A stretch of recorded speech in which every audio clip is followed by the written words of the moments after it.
And welcome back to Fatal Blowout. Everyone, we are about to begin round 2 of today's exciting run.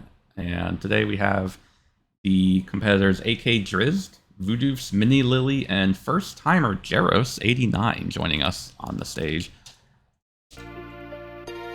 We also have in commentary Mrs. Mike and Rocket Pants. Rocket Pants was a scorekeeper for last round, and both are very talented as far as cave runners go. They're knowledgeable and they'll give you a good show for what to keep track of here.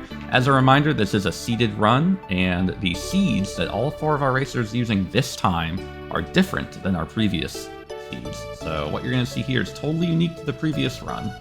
Rocket, Mrs. Mike, take it away. All right. So, I don't know if you want to say anything about who actually won and got second, or who got second place in the previous run before start? Oh yeah, that's a good point.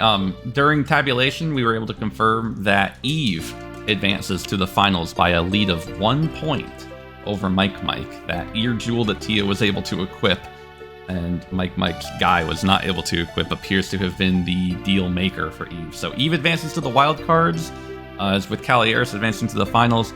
Mike is not out. Remember, there is going to be a 4th wildcard slot open for the next highest scorer out of all racers that did not advance. So all of the 3rd and 4th place racers from the event that's about to happen right now and next Saturday's round 3 will compete for the advanced position for the last wildcard slot before determining the finals runners.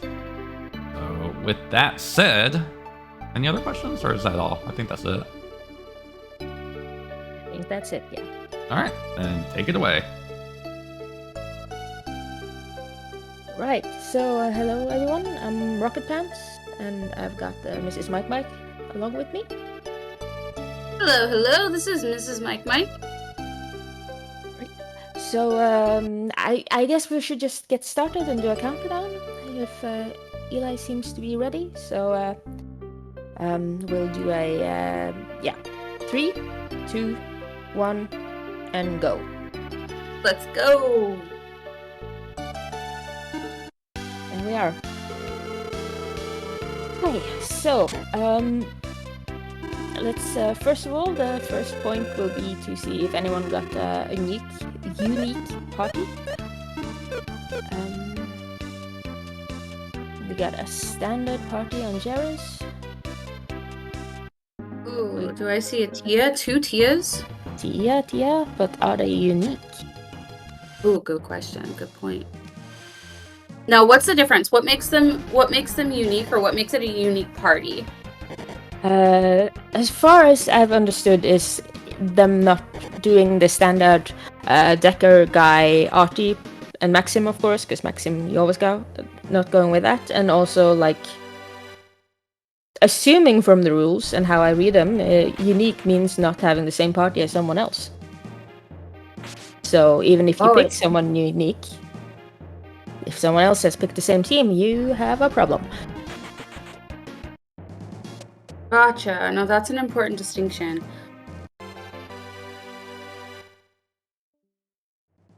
So none at the moment seems to be getting points for the unique party, because the 2 people who picked Tia, they both picked Tia.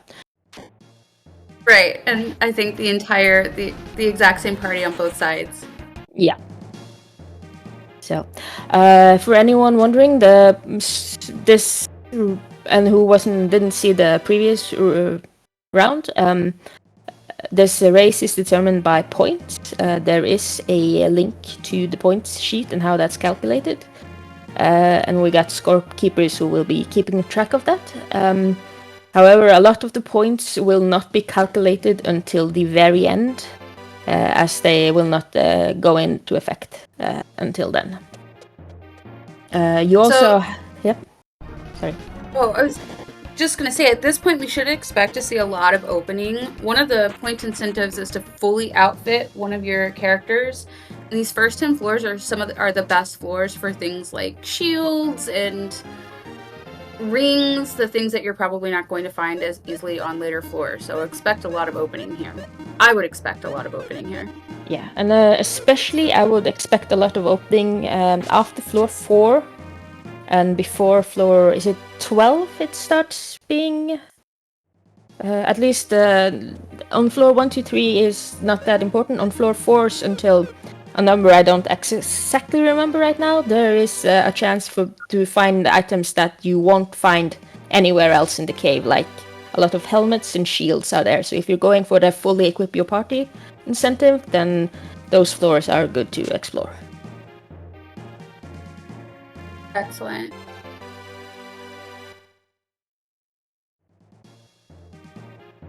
Looks like all 4 are pretty much keeping pace. Yeah, and that is what we expect like this early in the game. Seeing as the floors are the same and the chests are the same and the monsters are the same except for their movement and their drops, which could make a difference, especially when it comes to cores and the incentives to pick up rocks. A little surprised to see Mini Lily fighting jellies this early. It is also kind of smart to get those levels as early as possible, just in case you don't get cores later on. Yeah, and I think like because these seeds are checked that they are possible to get the drops you need to defeat the jelly.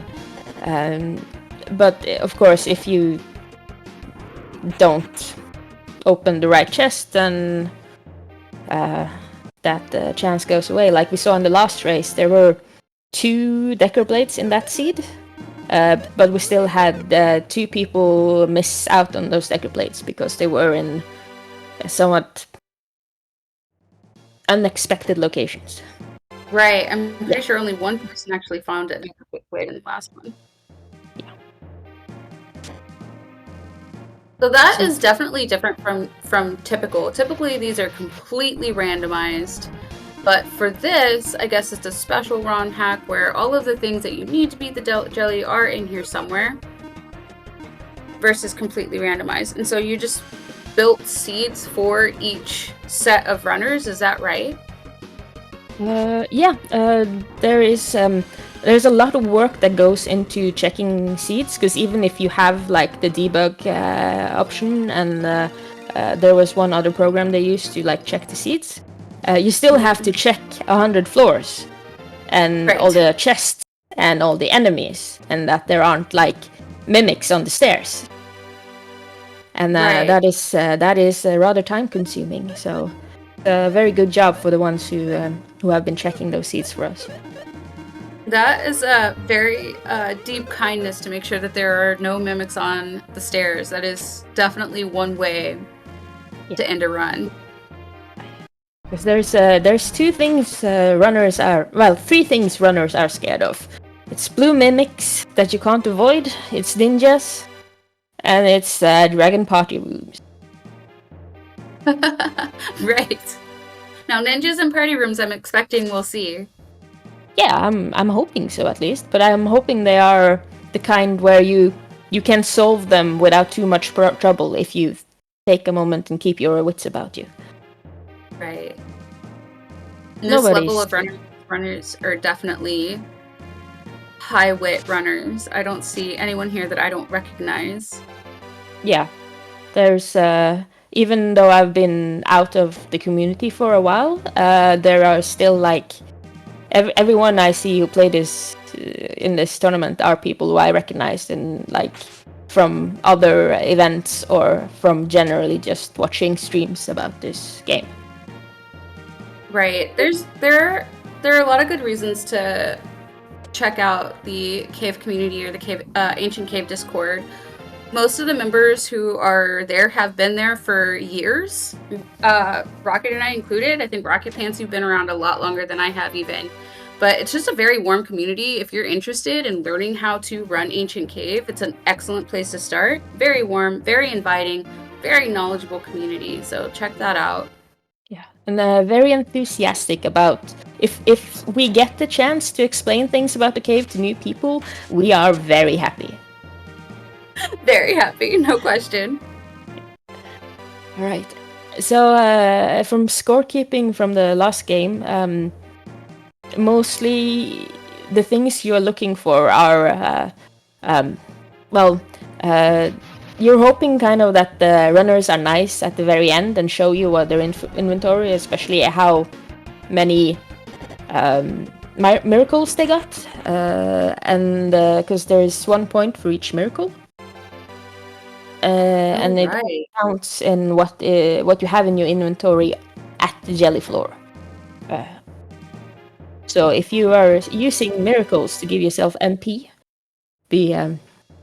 at the jelly, then those are fewer points for you. So it's a very interesting dynamic there where you have to think about your resources and how to manage them. Right. So you want to fill us in on some of the point incentives that we'll be going after? I know the Gambit case was a lot different from anything that I've seen before. Yeah. The Gambit system is really interesting because you have these. The Gambits themselves aren't really like the most difficult ones. Everyone can do them, but if you're not the first, if you say I'm going for this Gambit and you're not the first person who achieved that Gambit, then you lose points instead of gaining them. And so there is a tactic there to like, should I go for a Gambit and potentially get a lot more points, or should I instead just not gamble on anything and then sabotage anyone who might do Gambits? So for instance, there is So for instance, there's a Providence % Gambit. If you're the first person to use Providence. And there's also like these reach certain floors like 21, 50, and 99 first. There's also the getting the Capsumons to second form and fourth form and M form. And right. Okay. So for anyone who's new, listening in for the first time, Providence is an item you can get after floor 20 that lets you just completely leave the cave. Otherwise, you're stuck here till you die.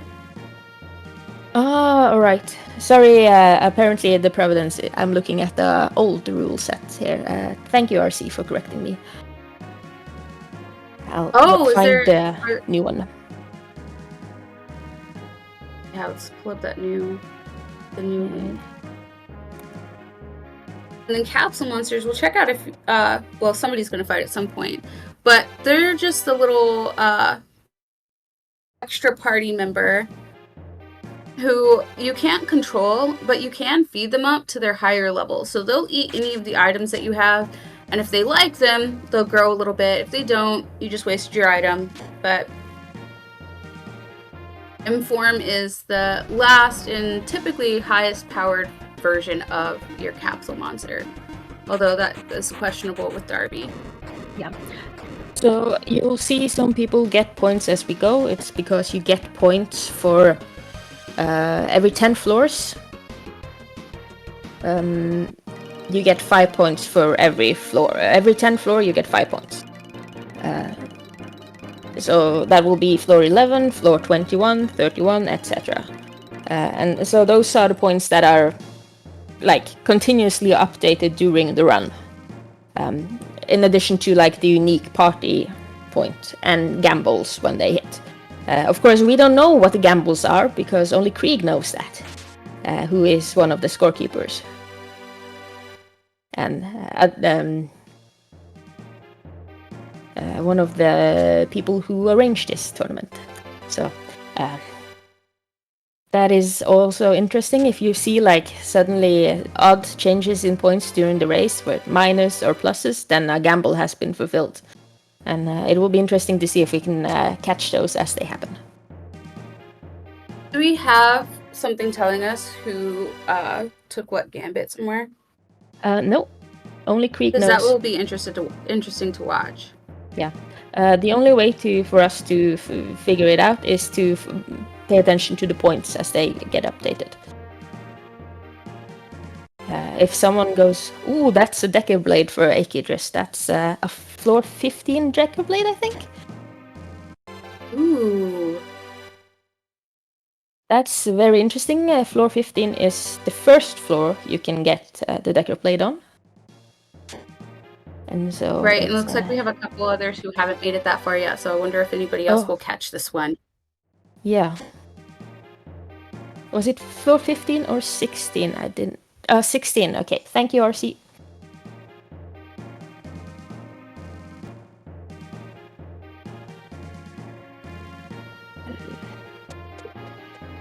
It's always nice to see those levels roll in when you're speedrunning the cave. You go the first 10 floors, fighting as absolutely little as possible, and then fight these little special mobs who really don't like magic, and they just beef you up.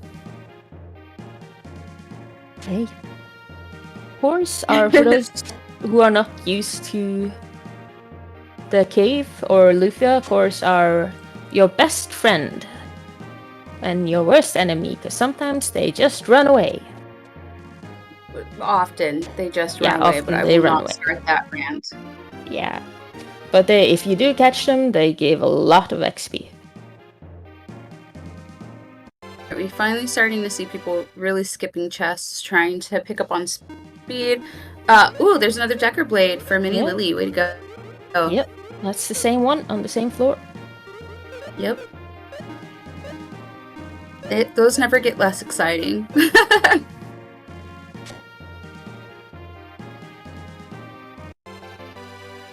One of the saddest moments in cave running experience is making it all the way to floor 99, making it all the way to the jelly, and not having the gear you need to win. Nice. And for gear you need to win, you are looking for fractals and finishers, basically. Got it. Yeah. Exactly. And so fractals, I'll let you explain this. Yeah, fractals are weapons that do a percentage of your enemy's health. Like the Decker Blade is the biggest one there because it does 50% with its IP attack. But you also have the Myth Blade, if I remember correctly, and some other rocks and the Deadlies if they're uncursed. And the fractals will do a lot of damage early on in the fight, because you only have 3 rounds to beat the jelly. So early on you want to use your fractals, you want to hit big, you want to take them down, but you can't finish off something with something that does 50% damage. Right. So you want a finisher, you want a lizard blow or any 3 times attack weapon or a high damage spell or something like that to just do that final damage you need.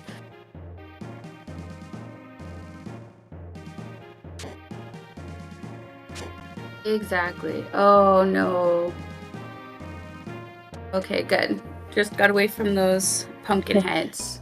That time anyway. Oof, I'm glad he wasn't surprised. Yeah.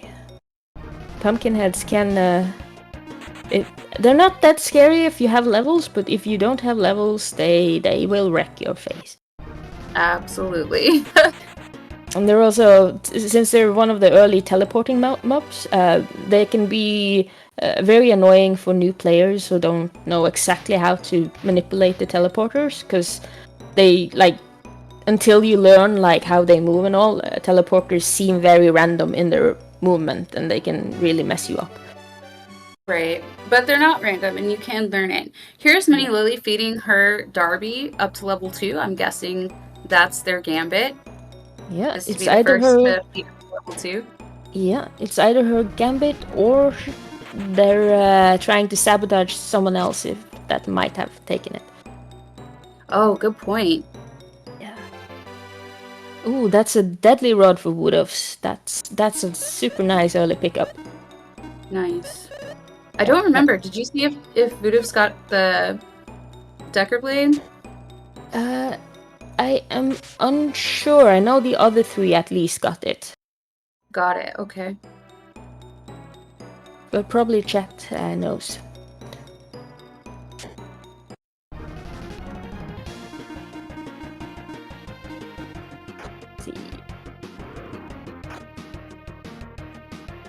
Deadly rods are like some of the best, probably my favorite item in the game, which is kind of basic, but it just allows you to move so much faster. It's a pretty high percentage hit deadly, which means you only hit your you only have to hit a mob once, and it just insta-kills.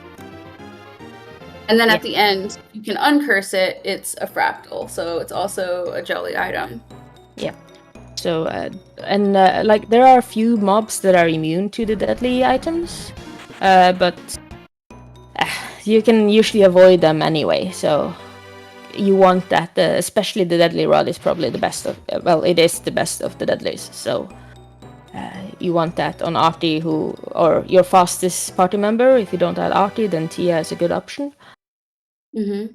And just get back attack, take out enemies fast, and there's Minnie's deadly rod. Is that her second deadly rod? No, Voodoo's found a deadly rod. Voodoo's have it, yeah, and they're both insta equipping that. That's very good to see. Mm-hmm. And it's also with both Artie and Tia, they are pretty strong at magic, so having a deadly on them doesn't really hurt you too much in the jelly fight, even if you can't find a curse lifter to use the fractal of it, because you will probably find a high damage spell that you can use on them if everything else fails. Right.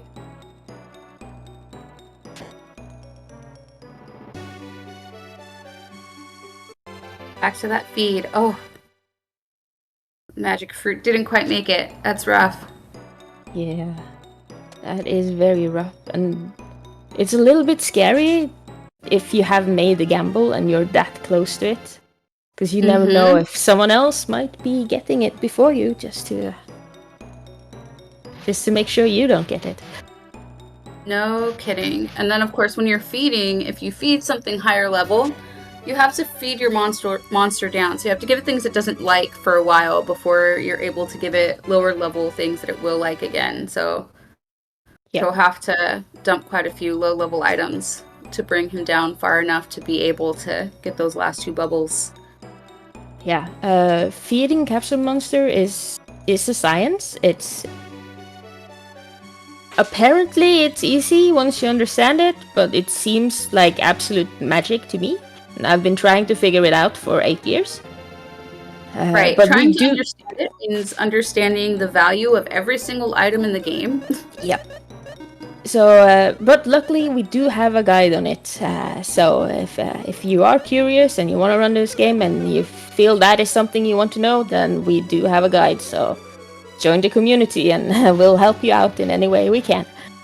Right, there are guides for most things. Monster movement, capsule feeding, you name it. And if there's something you need to know and there's not a guide on it, well, we have a field of dedicated nerds who will make it their life's mission and purpose to figure that out for you. So, no worries. Yes. It is very interesting what you can get them to look into if you just find the right question. It's true. Where are we at? I think Voodoo's is actually coming up on floor 30. Yeah. It doesn't look like anyone's that interested in. Maybe because they all have deadly rods and decker blades, but no one seems to be that interested in the Providence point. No. But Jairus has is on 7 points, which means he's gotten a minus at some point, which means he probably gambled on something someone else did. Right, you're right.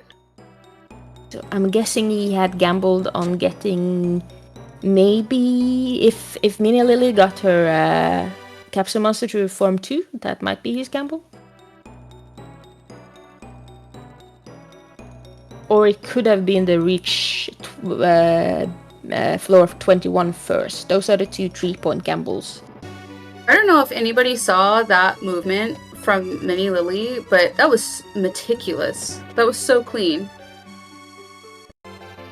She was moving evil fish, pugs, and a teleporter.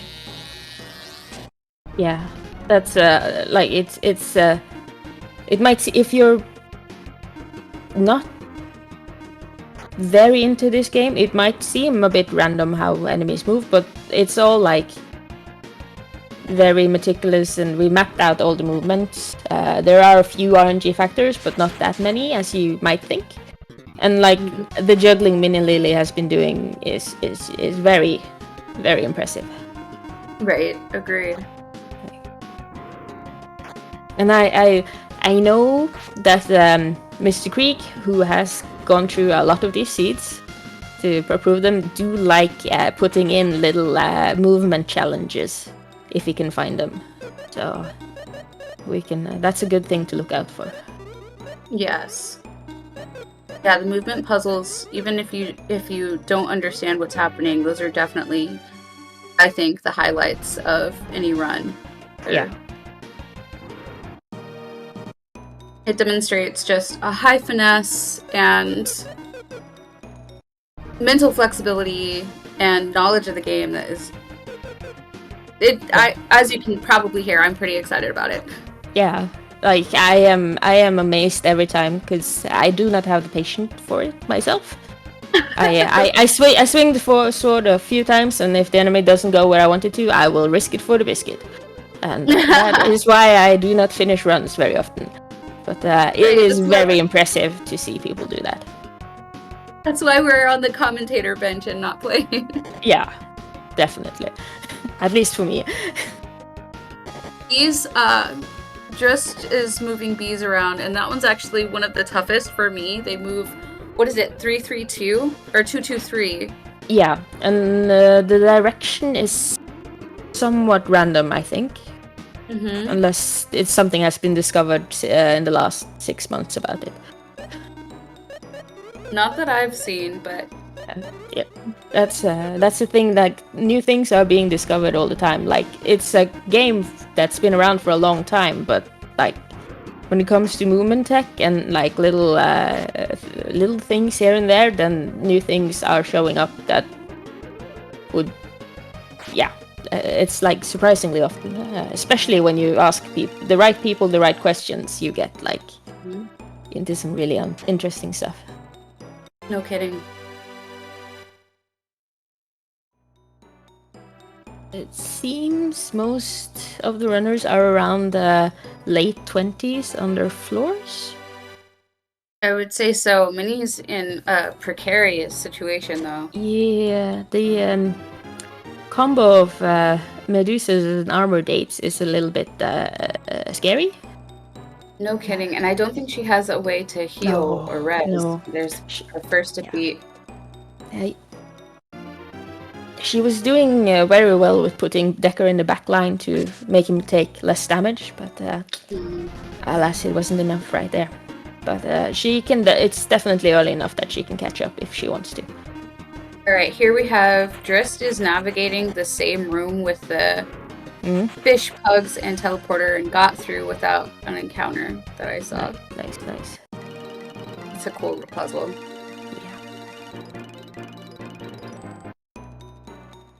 These guys here are some of the harder ones to get their tech down, and they can surprise you. Skipping the heal tile there. Yep. Another thing that is, well, it's a tiny little thing about the heal tiles. Like I watch just about everyone who try this game because I follow the game on Twitch and I get alerts every time someone starts it. And a lot of people don't realize that you can see what bushes the heal tiles are under based on the pattern. If they seem to be swirling inwards in like this kind of spirally thing, then there is a heal tile under them. It's very easy to see if you have them next to other bushes, but if you're not looking for it, it might be easy to miss. That's exactly right. Like this, they usually look like piles, but a heal tile is kind of flat.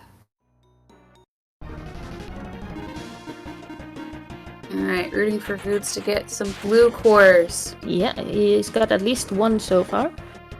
And now he gets 2 more, which is very, very nice. That's gonna help him a lot when it comes to assassins and... And now there's kind of a counterintuitive incentive, at least there was. I'm not sure if they kept it. You'll have to let me know, but the lowest level to beat the jelly. Yeah. However, it requires... It's a gambit, so you have to say it beforehand. Oh. and it's the lowest party average after killing the jelly. So you have to be really confident that you can do it Right. if you're going for it. It's a tough one. Right. But yeah, it's a really difficult incentive. But if you have the confidence, then and definitely big bragging rights to manage that. Big bragging rights, and we definitely have people in the community that have that kind of confidence. Yeah. And it's earned. It's not to say it's not earned. It looks like Drist and Jaros are both taking the fight that sent Mini Lily back to the beginning. Yeah. I didn't catch the situation that got them into that fight, so I don't know if it's a forced one. That's what I'm wondering. I know when I saw her get into it, it was in the doorway. Yeah. She couldn't get through the doorway. So definitely looked forced from there.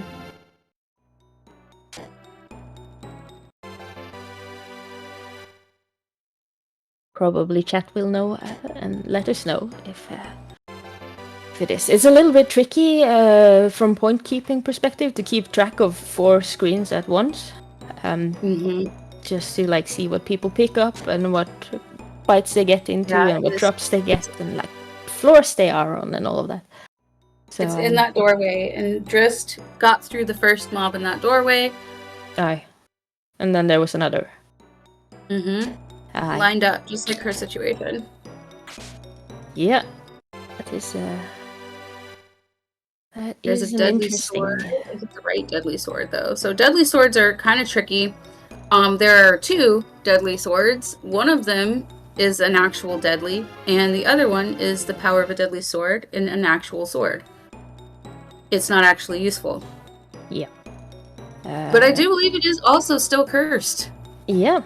So you can't get it off curse lifter. Yeah, that is the danger of using the strongest equip function, is that you might accidentally equip something that you can't unequip, like a deadly if you don't have a lot of weapons, or a berserk blade, because the berserk blade has a lot of has a high damage value, so it will be stronger than most and a lot of regular weapons, but it's also cursed, and once you got it on, yeah, it's not gonna do much for you.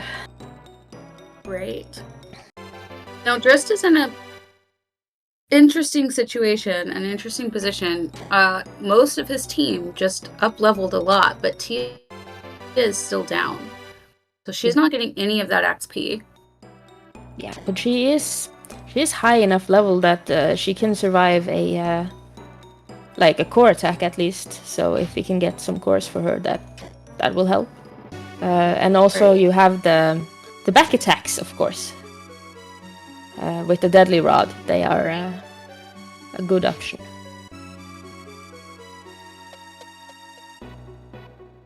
And then Lily's making good time catching up. Now, from what I'm seeing from her screen, it looks like it's the same layout when you go back in. Yeah. And after you. Okay, so she probably has a few of these things memorized. And for anybody watching, Mini Lily is definitely one of the most skilled runners in the community. So, getting beat at that point doesn't knock her out by any means. She will catch right back up.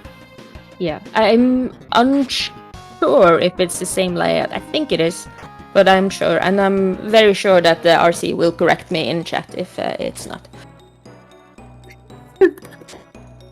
Yes. Seeing as he made the de-randomizer and will not take credit for it, but he did, so there's your credit, RC. Very good job. Yeah. El Chico, yes, thank you, El Chico. It's the same floors. And Eve, of course. Oh.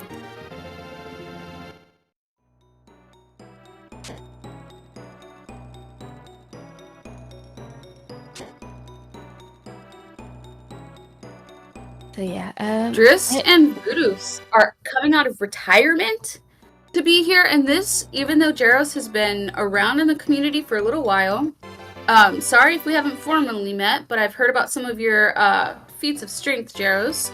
Mhm. But this is Jaros' first event. Right. And I'm very excited to see what Jaros can do about it. I've seen them around in chats a lot, but I've only caught a few streams from them. So I'm very interested in see how he does. Yeah, that's exciting. I guess you and I have been away for a little while. We need to catch up, but yeah, definitely. Yeah, looks like a lot of the oldies are coming out for this one. I'll be participating next week. Ooh, that will be very exciting. Well, of course, I am unreasonably hyped about these tournaments, so all of it is very exciting to me, of course. Right. But it will be extra exciting, of course. Right. Now, this is one place where I always get confused. Or is it's Assassins first and then Ninjas in the later floors, right? Yeah. Yes. Okay. Voodoo's is fighting Assassins, which are the slightly less scary, but still injure run scary version of Ninjas. Nice levels there, though. Yeah, and both the Assassins and the Ninjas have the same movement pattern, which is that the second they see you, they will go for you. Which can be rather tricky, especially if there's more than one in a room and you need to get through that room. Right, they will run you down from across the screen. Yeah. And sometimes you'll see runners either walk in a doorway or slash your sword a lot, and that's probably because they're in an assassin or ninja floor and they're checking the room if they are somewhere off screen coming their way. Right. There's money catching up on levels. Love to see it. Right.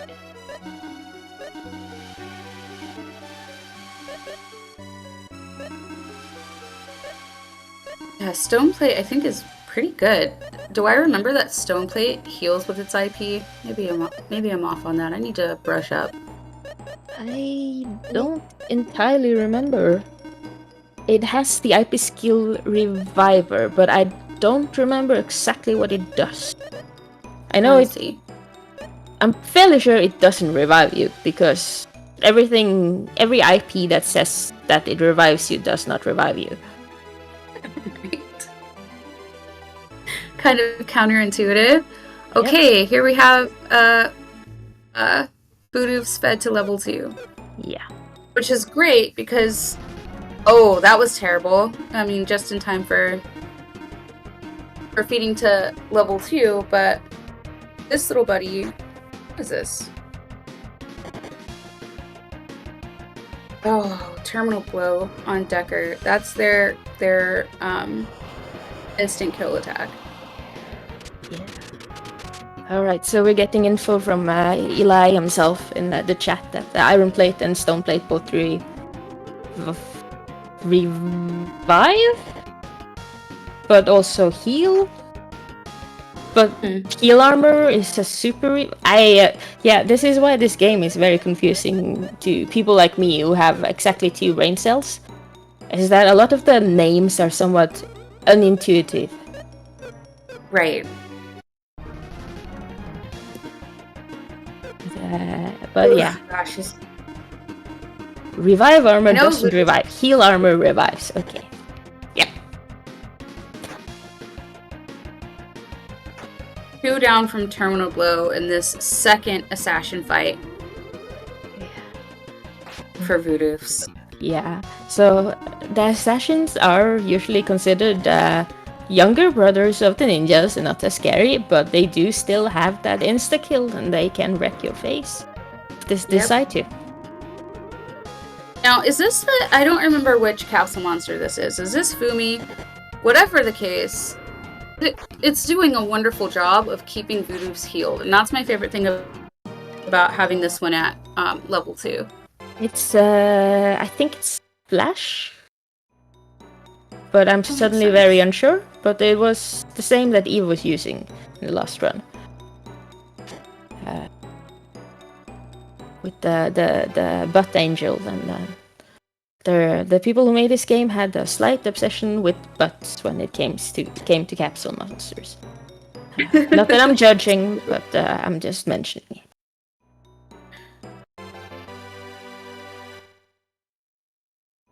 So, I wonder if we're gonna be going for ghosts. Did I remember that getting jewels helps here? Probably not bloom jewels. It's just the blue chest jewels, right? There's Cancer Rock, Hydora Rock, and Gorgon Rock will give you points if you can get them. And those are jelly. Yeah, they are both useful against the jelly and gives you points. So of course it's you get points per unique one, and not if you get like 4 Cancer Rocks, that still counts as one. But yeah, those are rocks that are primarily dropped by enemies. Cancer Rock will be the first one from the Garbusts and the Cancers that were even earlier.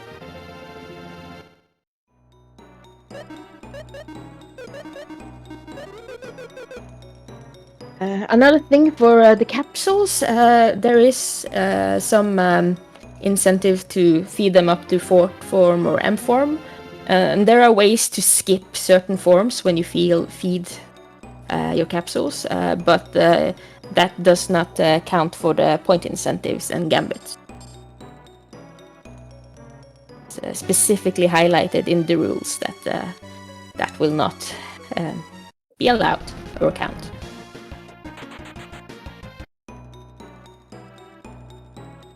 Oh wow, it looks like the reference guide got moved from an Excel sheet to a really high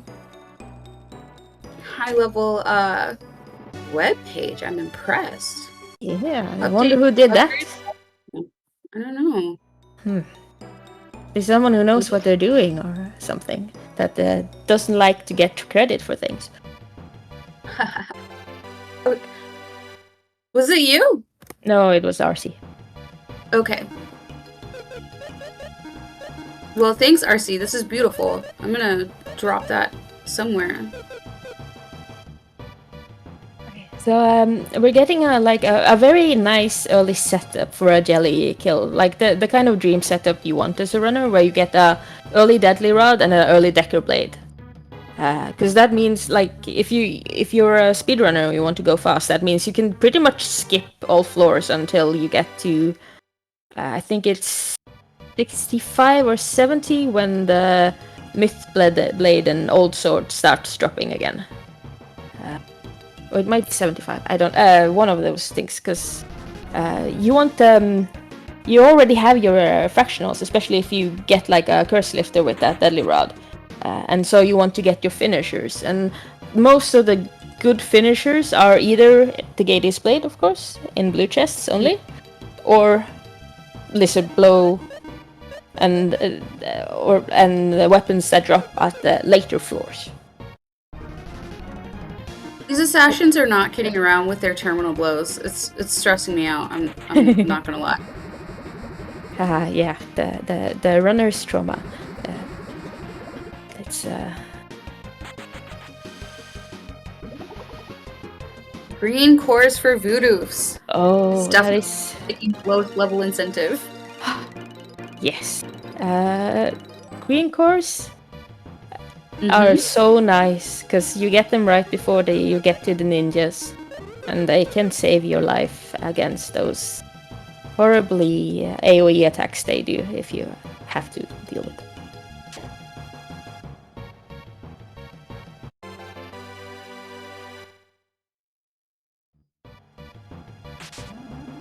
Yeah, he almost walked right past that. Ooh. Right past that heal tile. Alright, Minnie is back to the fight. She's down 1 player. Yep.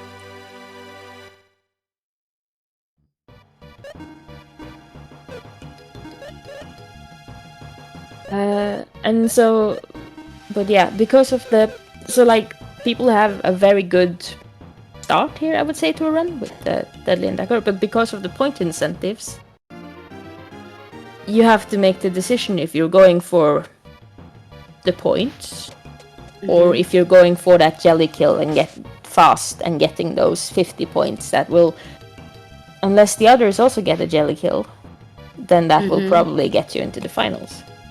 And this is a party room. Now, fortunately, it's Yeah. spread out. The trouble is there are so many cores up in that corner.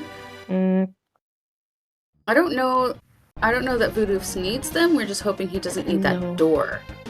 Yeah. Already took the terminal blow. Gosh, it hurts every time. Yeah.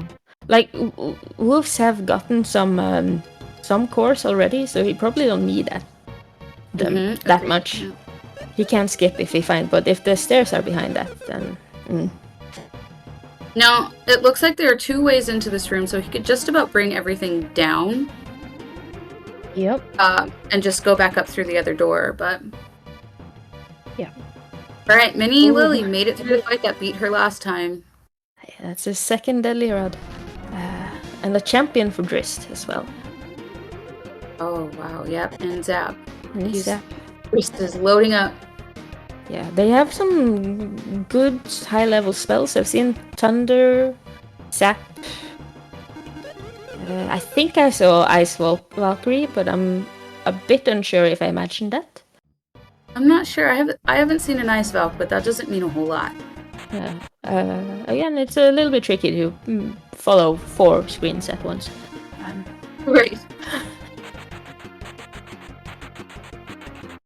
Alright, so up in Voodoo's screen, 4 core just ran away, and now he's trapped between all of these bombs.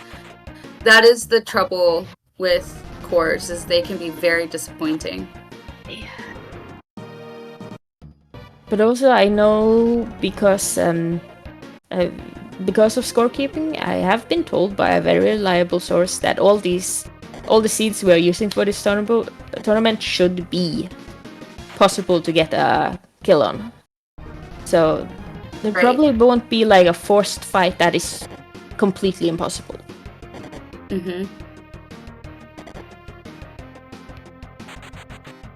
Like this party room might seem bad, it might take time, but it's not the worst enemies to get in a party room. No question. No question. And there was a way out, right? Like if you wanted to be patient, he could have gone down and drawn everything down and then just run up around it and not encountered anything, but that is definitely player's choice, right? Yeah. And it's very tempting when you're going for point incentives to spend a little bit extra time, explore a little bit more, be a little bit extra safe. So right, we'll see. Underpinning all, speed matters. Yep.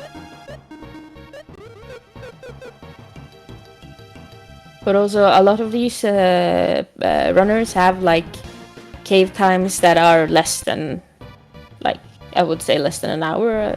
At least some of them have. So when you have 2 hours, it kind of feels like you have a lot of time. Which might also be very alluring to some runners that, oh yeah, I have all the time in the world. Oh, Berserk Blade, that can ruin you. Yeah. Go back into your just press strongest, and your run's not over, but you just made everything much harder for yourself. Yep. Blue cores for Lily.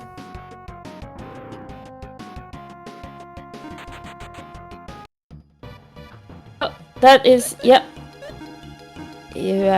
don't want to use that, Eli, because the last time we used that art, we were told off very sternly not to use it on RPG Limit Break.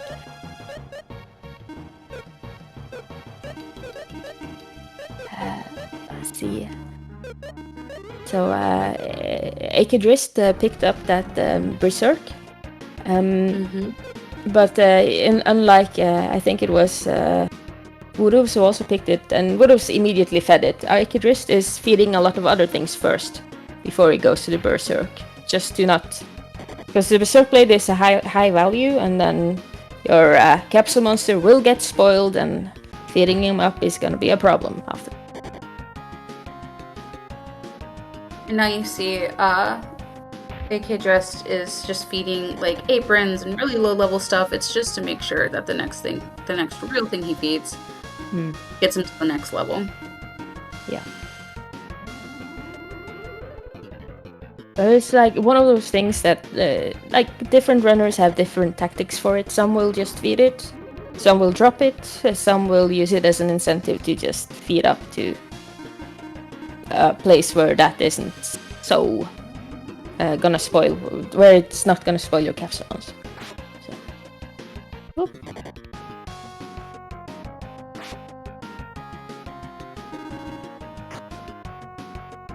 I have to say, like, I think this is the first time I've ever seen someone running with Zeppi. Yeah, no, Zeppi is kind of popular. Or it was very popular for a little while, as Zeppi can give, has that ability to give like a trick attack damage, attack boost, and there was talk about it being very good. And a lot of people ran with it, and some people swore that Zeppi was the one thing to go with. But then it kind of died down a little, and I'm unsure what the like consensus on it is right now. But it's like Sully, Darby, and then Zeppi, who are the three big capsule monsters for getting kills. But of course, there are some that will just go with whatever they think looks prettiest, always. Right. Yeah. Attack boost. Thank you, Keba. That was the word I was looking for.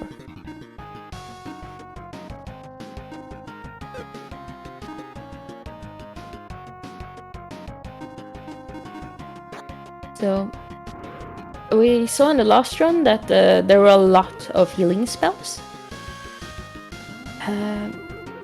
And there are some in this run too, this year too.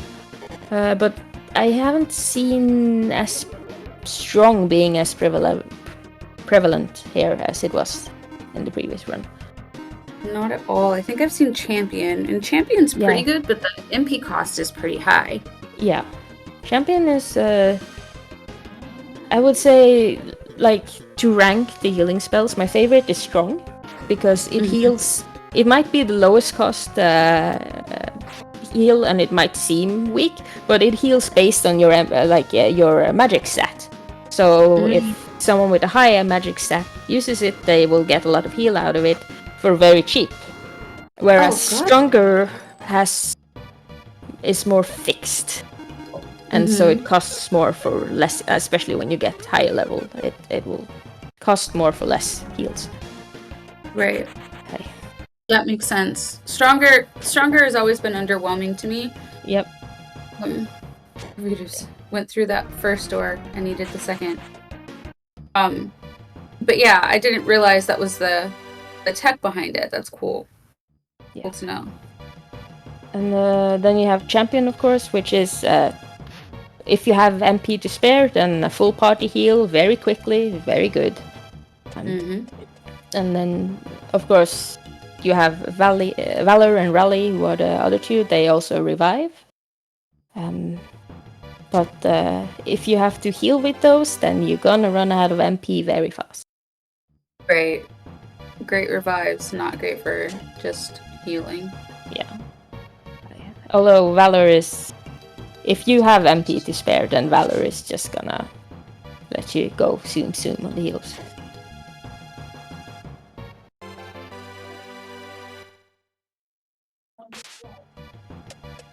Of course, the best way to have enough MP to spare is to stock up on miracles and like X potions. Yeah, X magic, yeah, and which isn't easy. No, especially when one of the incentives is you get 1 point for every miracle you have after the jelly fight. Then maybe you want to save those miracles to get that. We saw in the last run that it was really close on the points for second place. So that miracle you save might be the difference between third and second place. Right. We have Ice Hulk in that party room. I knew I saw it.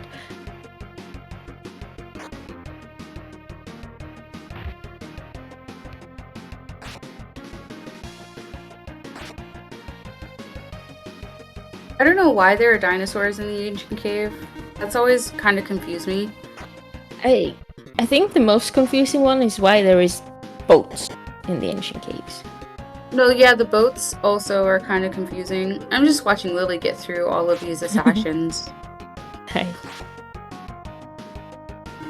do appreciate the dinosaur sprites. They look very they manage to be both goofy and vicious at the same time, which is a balance I'm finding very fascinating. That's fantastic.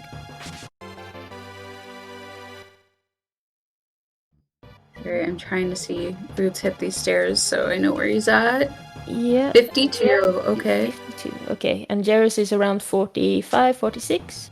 Mm-hmm. Mini Lily is on Assassins, so that would be Brain.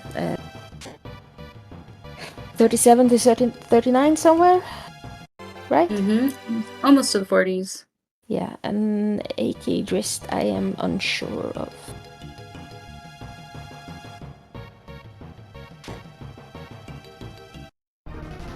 Nice. Is that the first or second one? Nice. That's the second round of assassins in that room. I am unsure.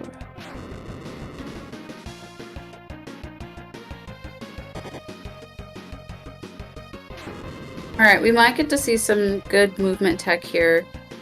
Unless he's gonna skip that doorway.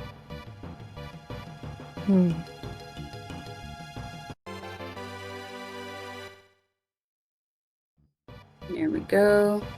Yep. Very nice. Getting it stuck on her chest. But then you have the Hades wagon to deal with. Mm-hmm. And there's the struggle. Well done, nonetheless. Decker might not agree, but everyone else is sure about it.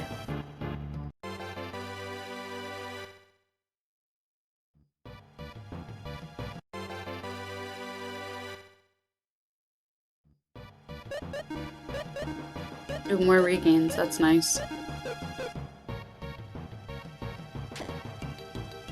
Scary dragons. Now, I guess there was also, is it a gambit or a point incentive or a secondary incentive, the fruit basket? That I think is a point incentive. Just double checking. Yeah, it's a point incentive. I don't remember seeing anybody farming for fruits. In the previous race, Eve and Mike tried hard to farm for fruits. Got it. Eve got some drops. Mike did not. But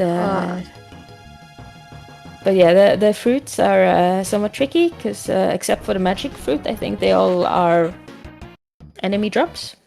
Mm-hmm. Correct? Yep. And so That's you right. have to fight certain enemies, and then you have to hope that they drop the fruit. And some of those enemies are kind of scary. Yeah, especially for where they're found. Yeah. Oh, Drist is in a little bit of a pickle. Yeah, that's tough. The struggle with that teleporter is, if I remember right, these don't move when they're close to you. No, they have to be at least 2 spaces away from you to move. Or maybe I'm wrong on that. Maybe okay. Apparently, I don't know.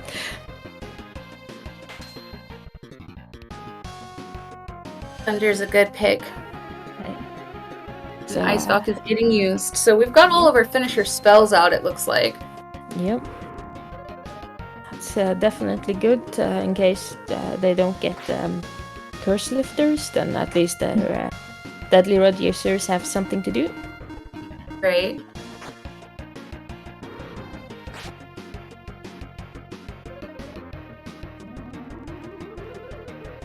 Of course, we would like to see though that with Decker Blade you want, I would guess, at least one big finisher, Lizard Blow would be the best, I think. Oh, yeah, could, that's a good point. but Lizard Blow don't drop until floor 50 plus, or is it 60? I don't remember. Like I said, I've been out for a while, so not everything is there in the brain anymore. Yeah, you have to have these things memorized when you're playing, so I really need to start practicing, but... But if you, like me, don't have too many brain cells, then the ACRF page, or ancientcave.net, I think it's these days, has all of this information for you. So if you're taking it slow and learning, then looking it up there is perfectly fine. Lizard Blow shows up on floors 50 and up. As a reference up, I'm cheating. I shall do the same. Let's see.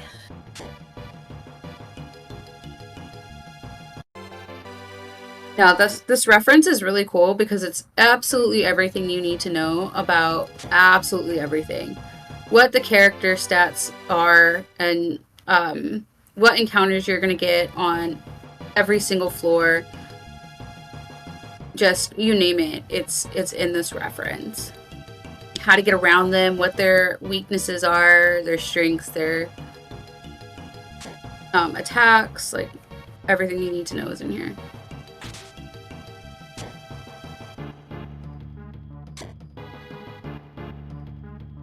And some of the tech is, I think we've already covered this, just really fascinating. Silver Rapier, if I remember right, is an okay finisher. Maybe it's the IP attack. Yeah, and like, I think I saw Did I see a Mist Blade earlier? Yeah, I definitely did. Also, Voodoo's, I believe. So Lily is now dealing with ninjas, and the first attack off the ninjas was this one here, Knife Thrower, which hits your whole party. Yeah. She's been knife throwered at least 3 times now. That ninjas is why you really, really want to have levels before floor 44 when they show up. Because ninjas, if you don't get a back attack, you are in trouble. Right, and now make no mistake, she did everything right. She opened everywhere she could, built up as many levels as she could. She just got knife thrower too many times, and it doesn't, frankly, sometimes it just doesn't matter how good you are. That attack is going to end your run. Yep. When you have 3 ninjas that just spam it.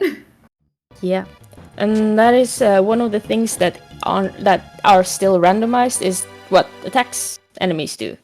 So, so yeah, there might not be that many ninjas around, and they might be avoidable. But how many attacks they do, how many knife throws they do, then that is random still. Yeah, that might vary from player to player. It certainly did in this case. Yeah.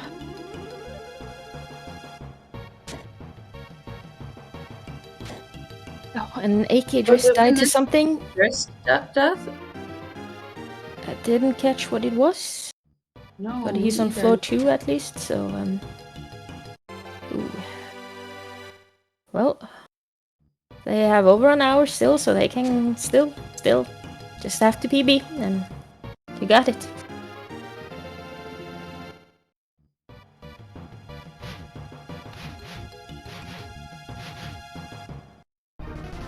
Oh, he died to fiends. Oh, that happens.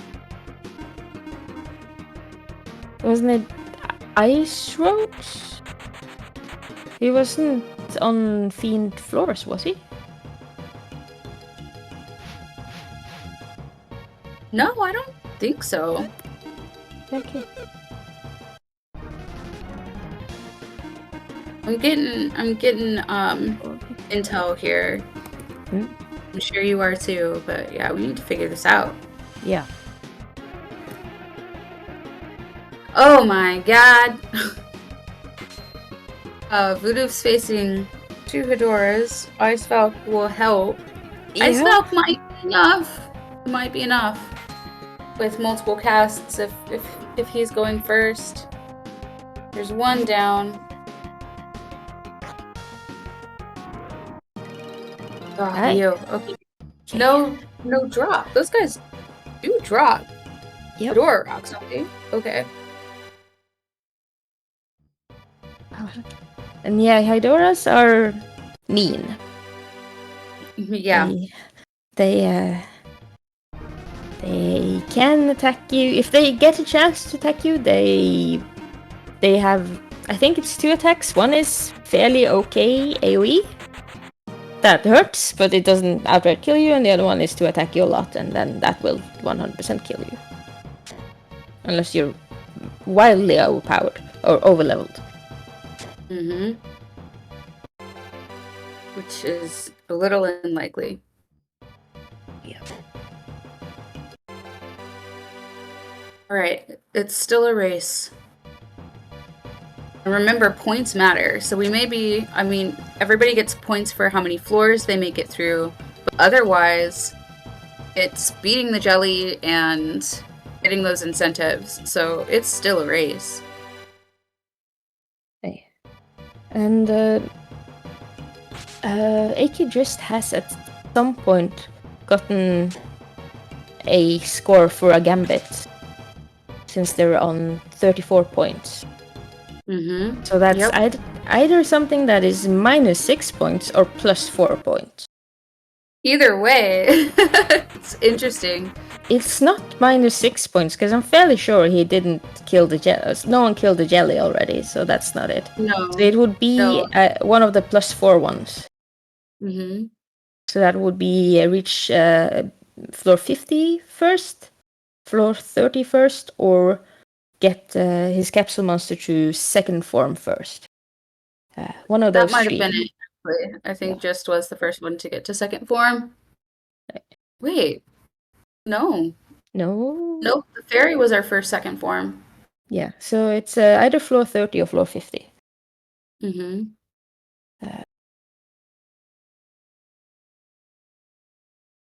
Which he's We need gambled on. more access to the scorekeepers because they're better at watching for that stuff. Yeah.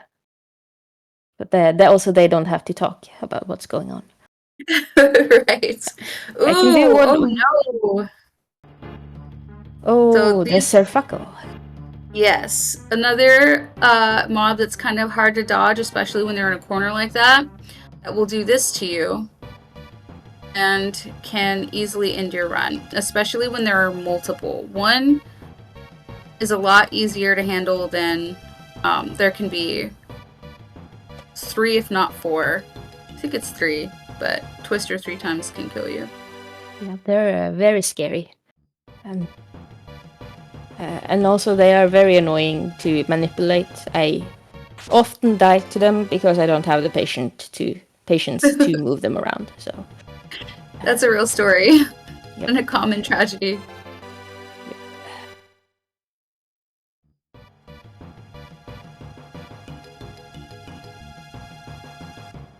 Now, Lily's been through this twice, so I'm guessing she knows where everything's at. And we'll probably see beat up again because with Darby, if you can get Darby to form 3, you essentially just have another deadly. Yeah. Darby form 3 or Sully form 2. Mm-hmm. Those are capsules that can do insta-death attacks. Which, of course, you can't trust them, because you can't never trust a capsule monster, but they do. They try. No kidding. They do their best. And sometimes their best is to run away and defend, but they try. So Vudivs is taking his time here because he's found himself another really... Oh, he brought it right up to his face. I'm so glad he got away. Yeah, warm eyes are terrifying. It's so true. But that was the wrong door. Okay, yeah. But I think he got it stuck. Yeah, I There's- think he brought it to his face intentionally to get it stuck behind the bush in front of him. Still just terrifying. Yeah. Warm Eyes will take all your MP away and murder you. Or they will just stall you forever. Mhm. Or all three at the same time. Most often all three at the same time.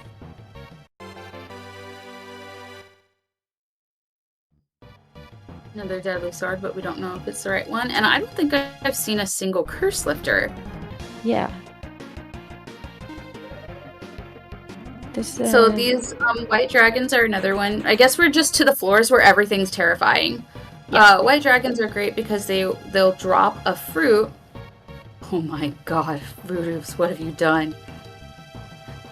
They'll drop a fruit, and fruit basket is an incentive. All the Warm Eyes are like friends. Yeah, That's so... he's faster than them. Lovely.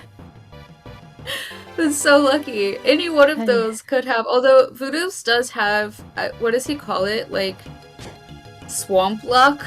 He's roundly known for his luck in this game. It's not even fair to the rest of us.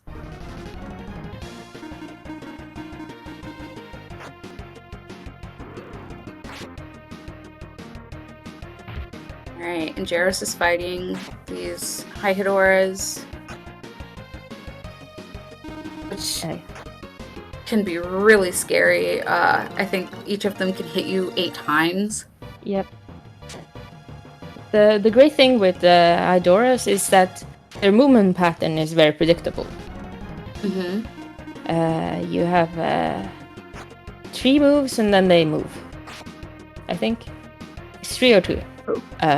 Looks like. Oh, sorry. Go ahead. And what you do is you stand a little bit away from them and you swing your sword, and then they move, and you see if you can get the back attack. And if you get a back attack on them, and you have a deadly or ice spells and weapons, then you can usually kill them before they get the turn and murder you. But you do want that back attack, because if you don't get it, they will, hurt you in horrible ways. Yes. No core for Jaros, and Voodoo survived a Warm Eye fight. He only lost Tia, which easily remedied. Yeah, that's good. Mm-hmm. I was having a hard time breathing during that, though. I don't know. Aye. I faced that tragedy too many times. Yeah. Warm Eyes are tricky because they will just come. If you are on a line with them, a horizontal line with them, they will come right at you, and they will move several squares at a time. And it's not a very complicated pattern, but it's a very annoying pattern. Right. And it's a struggle to manage if you're in a tight spot, right? If you're in a tight place where you're trying to manipulate other mobs, they can be just a real pain. And then of course they can just kill you. Yeah.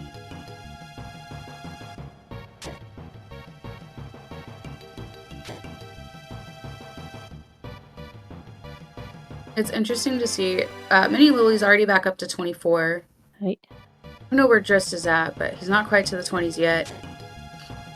Right. And Jairus is at 61 now. Mm-hmm. Which 61. Sorry. Go ahead. Voodoo's has been at the forefront and stayed at the forefront this whole time. This might be the best run I've ever seen from him. Yeah. So Jairus is up on the Warm Eye floors then, if it's on 61. Mm-hmm. They are gonna be from 61 to 65. You get the Warm Eyes. Can be a pain.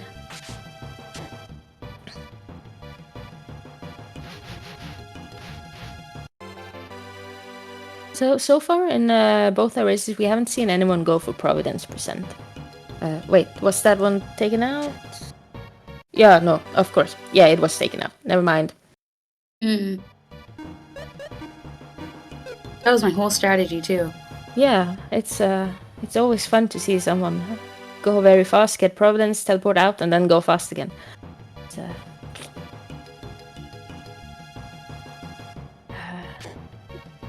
for certain people, that is basically how they will play the cave anyway. So, Right? not mentioning names.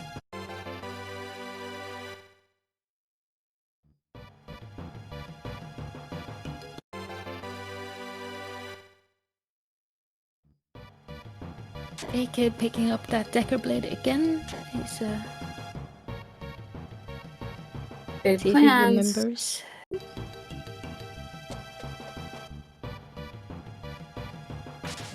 And floor 70 for Woodovs. So Enjoying that. Oh, high magic. That's nice. yeah. Already up to 30 for Mini Lily. Now, if I know Lily, she's just gonna run now. Again, Yeah. world player.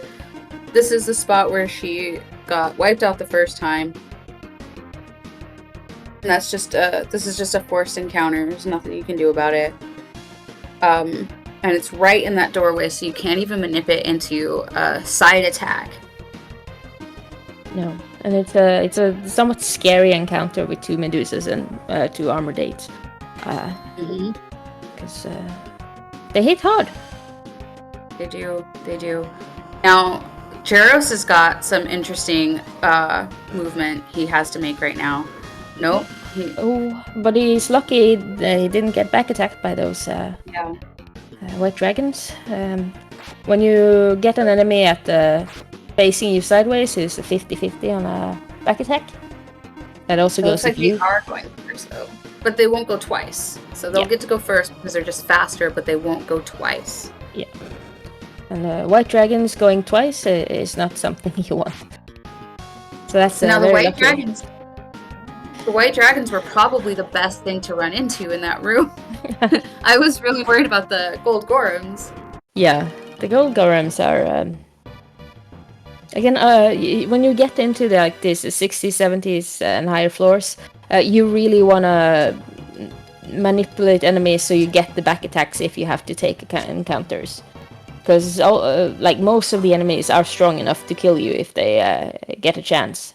But with a back attack, at least you have a chance to take them out before they take you out. Or run, if you can.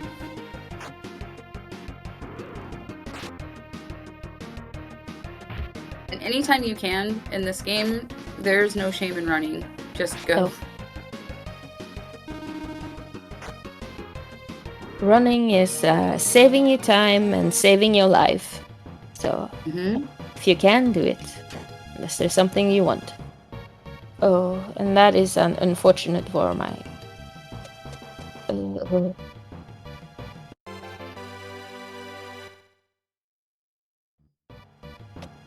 That is a really unfortunate one. Yeah. And with the bush on his side, just running away, and then it would not help much because he would still get attacked again if he swung at it. He swung at it. No question. So it's a little bit win or die here. Plus, they're so fast that if he tries to run, he's still going to take a round of hits. Yeah. And have nothing to show for it. Yeah. Which they've been really nice so far, so a round of hits doesn't seem that bad, but I'm pretty sure that each of these can actually hit you like 3 times. Yeah, and they can also like drain all your MP, which is super annoying if you don't have a lot of MP too. MP is a very sparse resource, especially with your saving all your miracles. So. Right.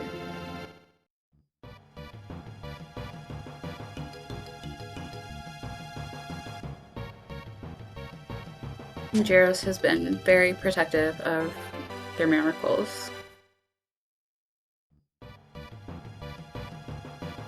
So this is also a very interesting room. If you can get that dragon, it should be fine. Yeah, there. get that dragon away from the stairs, and it's good. Now, if I remember right, there are 2 reasons to fight these bulls. And one is for the IP and levels, I guess IP. The other, do they have a good draw? The Gorgon Rock. The Gorgon Rock. Yeah. The Gorgon, not the Gorgan.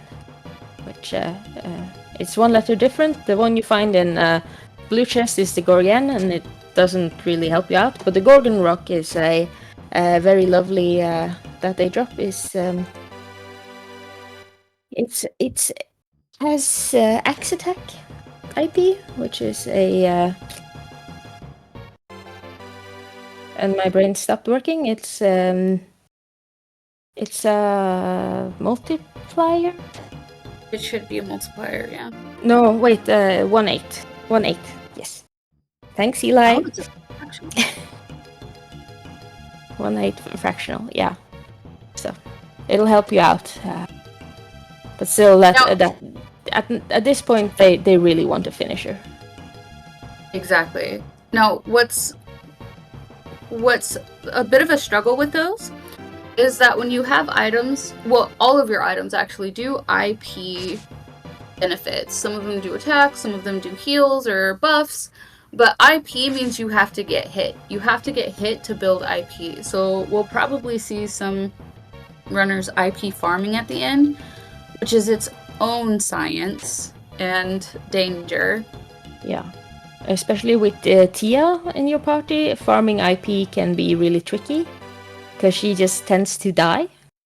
Like a common way to farm IP is to manipulate so you have one bronze dragon that hits your party and that way gets IP.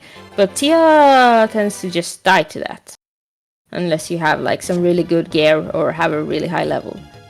So that is, it's going to be interesting to see how they deal with that. Yeah, and when a character dies, they lose all their IP. You have to start all over with them.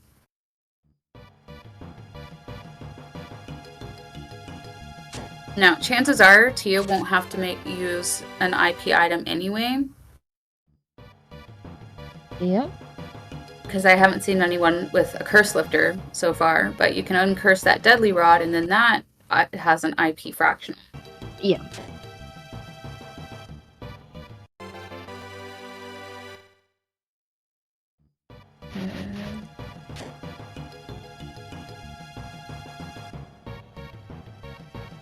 And the uncursed deadly rod is a better IP fractional than the Gorgon Rock. Mm-hmm. It does 1/4, is that right? Something like that. And then it uses less IP, I think. Mm-hmm. Yeah, I got.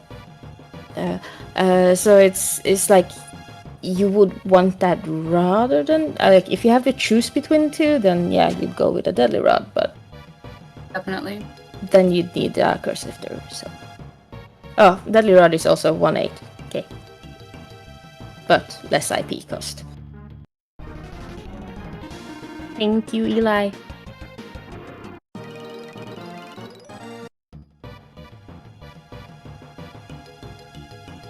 But then again, if Tia is just casting spells, you don't need to farm for IP on her. Exactly.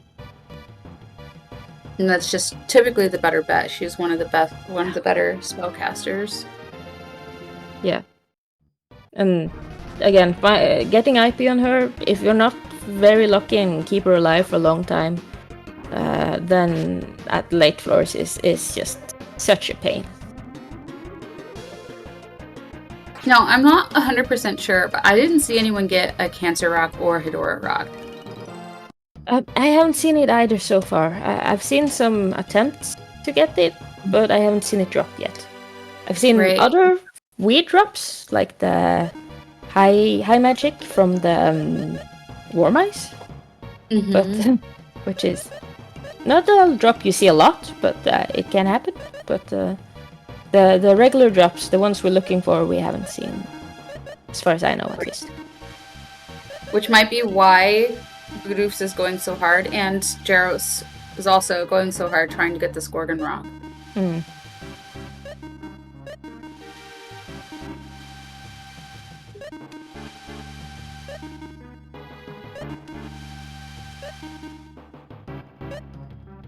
And we're feeding Flash. Huh. And old armor. Old armor is a very nice find in the cave. Like most armors are like fine, knight to protect you, but old armor gives you 20 attack power, which is very lovely when you need that finisher to finish off the jelly. That is nice. Hey, this says that it also prevents paralysis and poison. I did not know that. See if Jairus can get that Gorgon Rock drop. Fingers crossed.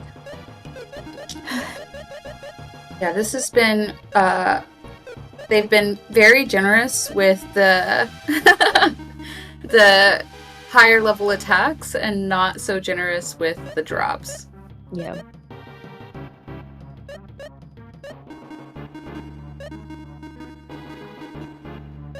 I mean, the seeds have been checked, so surely there will be a finisher somewhere. The question is, will they find it? Mm-hmm.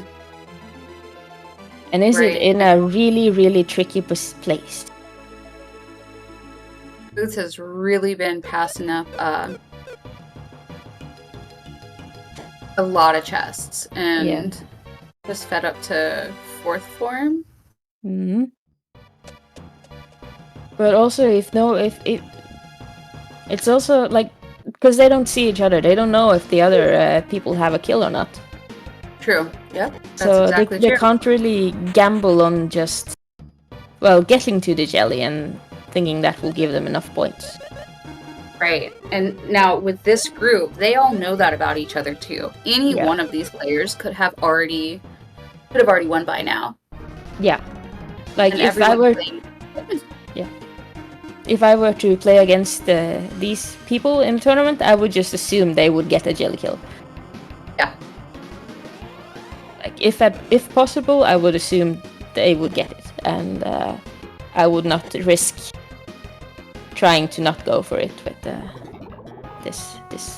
these guys. No question.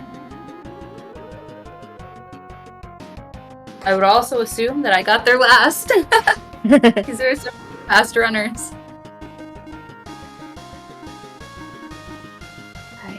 Alright, Brutus is making short work of this chariot. I was worried. Yeah. I've been worried a lot, though. I shouldn't. Nah, Rudolph is fine. He's fine. He'll manage. He usually does. Question. Every time I watch him, I'm concerned and worried, and every time he's fine. Right.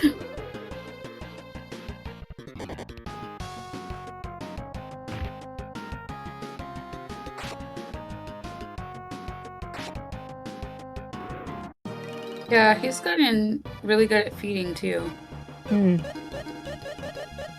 Which is not easy, just because, like we said before, you have to remember so much. Yeah. To be able to do that well. There are just so many economics at play. And both like understanding what your what your capsule monster actually wants when it wants it, and then remember the values of all the items you can feed it.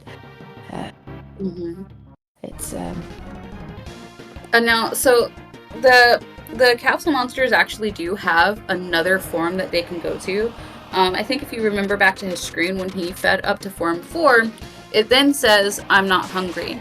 But each of the capsule monsters has a special fruit that they are still hungry for, and that can feed them up to their maximum character. Now, Flash is the best healer in form 4, but if you remember, Voodoo's was farming those black dragons early on. They drop a dark fruit, and that will feed up to M form Flash. Yeah. I'm being messaged that Voodoo's has a Hydora Rock. I did not catch it, but yeah, they menu so fast at the end of fights. Yeah, but that's That's good. That's good. That's additional points. Hydora Rock is 6 points, so... Oh, geez. All right, it's 6 Nice. points, but it's also finisher, right? The IP on a Hedora Rock is a triple attack. Yeah, it's really good for the jelly fight. It's gonna help you a lot. If you can't find the other finishers, it's very nice. And it's also like I don't think it's very costly. I might be wrong on that, but I shall look it up. Yeah, it's yeah, no, I don't. It doesn't say. Okay. So. Because the other thing I want to see, since we have this up, is fractionals are on their own list. Oh yeah. That is good to know. Yeah. Of course, no matter what you find in the cave, doesn't matter if you die before the jelly, because those points will not be counted until after the jelly fight. Oh, right. So it's either what you have when the time runs out and you're still alive, or it's what you have after the jelly fight. So generally, try to not die. Right. And we probably will see Voodoo speed up to M form. He said Flash is great for healing right now in his form 4, but I won't tell you what he becomes. Hopefully hopefully feeds up to form 4 because it's the coolest, I think, form 4 capsule. But he does antler stab, which hits pretty hard. Okay. And the again, there's ways to skip feeding through all the forms. In order to get to M form, you can get there faster by skipping and feeding at certain interval forms. But then it does not count towards your point if you have that gamble.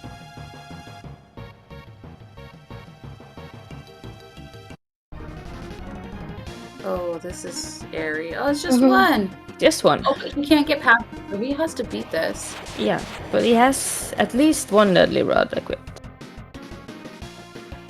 So he should be missed with just one. Yeah, you like just one Archfiend. Definitely, Archfiends never hurt anyone. One is better than 2.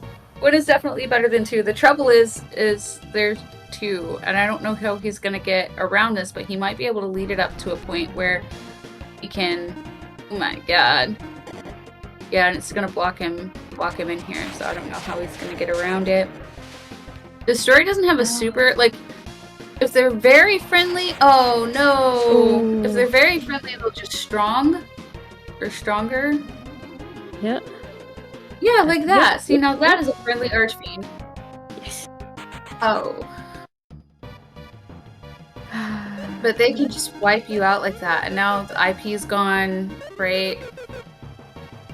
You're burning MP. It takes forever. Hopefully there's another way out. Oh, Mini Lily died again.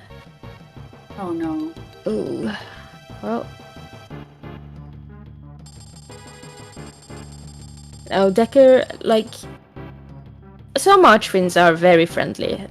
You just need to get to know them first. I've heard that can be the case. It's just a matter if he could get around this one, he might end up with 3 encounters, but I think if he kills this bush, yeah, he can get around it. And then run. Yeah, move back, Decker to the back. Yes, and run. Mm-hmm. Nice. Oh no, this is a scary one. Gosh. Just generally playing with Archfins is not something you want to be doing. At all. No. But this is Okay, now- definitely... Yep, sorry. This is why 1 is so much better than 2, but this should be his last encounter. If he can step out here... Oh no, he might have one more and risking a back attack. But yeah, this is definitely one of those rooms that Krieg looked at and was like, ooh, this will do for some very nice movement, this display of movement tech. Gosh, Decker, you beefcake. Thank goodness. Okay. Yeah. So now, again, the only reason we still have Boodoofs is because we got 1 stronger, right? Like, if it had... Oh my gosh. Yeah. If Is it the stairs hadn't... not even there?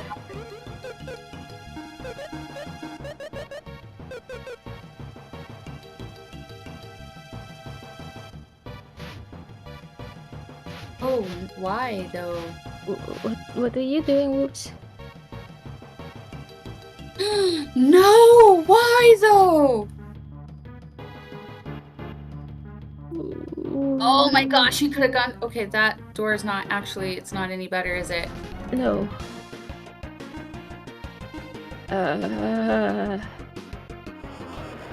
Oh my goodness. Jesus. That is a brutal floor, I would say. Yeah, no, it really is. I don't know. Okay, so there is a way to get through all of these things. It would have been better to try and get through all of these things with 3 characters alive, and I'm not sure this is the best way to do it, but you can draw out everything, and there's enough to get them stuck on that you can get a head start to get back around to the other door. But as this is, it looks like we're gonna have... Yeah, and I don't think going on the top side of those chariots was such a good idea, because the chest is in that party group. No, the stairs are in that party. Oh, were the stairs over there? I saw the door over there. You can see the stairs in the battle transitions. It's in there. Right, bringing them down to that bottom right corner was probably the best bet. We could have gotten around the chariots without any encounters, and probably could have used the genies to block archfiends in that down lower right corner. That's easy for me to say because I'm not running right now. Yeah. And so, also I know where the stairs are. I don't think I solved them, so... I don't think he did. Like, I'm so stressed out. I know I didn't see them. Does he have... No, I don't think. That is one thing about the cave. If the stairs are under an enemy, just as you do battle transitions, like out of a fight, like get out of a fight, they will show up before the enemy sprite does. So you can just see if they are under the enemy. Okay, he went back down to form 2, and now he's feeding this dark fruit. Yeah. He needs he needs another party member. He needs somebody who can do some damage. Yeah. So he's kind of forced to inform earlier than he probably wanted to. Right. He's also used his miracles. Mm-hmm. See, Jairus is in the same room and he's dealing with... So also looking if there's somewhere else he can go. Right, and so Jairus is in the same room. Okay, so Budoofs is pulling everything out of his hat here. He's looking for IP, res, and... Just straight up, can he punch wind genies to death? And he punched these genies to death, exactly, which is not simple. No, they have over 1,000 health, so that's not gonna happen. Right. I think. here we have... Oh, that was so smart. Okay, Yeah. but now you gotta finish this out, right? You can't run, because they can just kill your party again. He's got to go back up here and start all over, get them facing down, back attack, and then... But now he's doing it with a full party, right? Yeah. Let's see. His deadlies are up, so... So Jaros is taking a lot of the same route as Voodoo's did. Taking out that first set of 1 Fiend. I wouldn't face sideways on these guys. No. Oh, Jaros, don't. Oh my god. This is such a... No! No, Wolves, why? Okay, it's just an ice rogue. Ice rogues are nice. That is so much better than it could have been. But gosh, in a situation like this, you just gotta pick a direction and commit. Yeah. And again, I'm right? Is he trying to beat these fiends? Yep, it looks like No that. way! But the Artie is dead, so he probably ran away. Okay, yeah. And it's hard because this does seem like the better option, trying to get through these archfiends. But, I mean, if you're very meticulous, you can get everything in this bottom right corner and get it trapped there, because you know there's nothing behind you. Right. And knowing Kriegspire, this room is definitely solvable in some way. Right. The room is definitely solvable. The scary thing is you have to get close enough to all of these mobs to move them. Yeah. You have to check the battles, check who, are these double archfiends or are they ice rogues, for instance. Right. Which is not something you just want to do for the heck of it, but in a situation like this, it might be preferable. In a situation like this, it's probably the only time that's the tactical move. But you can, I mean, one cool thing about genies is if you activate them, you can move them, and then you can get them stuck in different places. Because once you're outside of their range, they stop chasing you. So you can. I've seen really great runners, and Voodoo's is a really great runner. Use genies and their unique movement as ways to block archfiends. Yeah.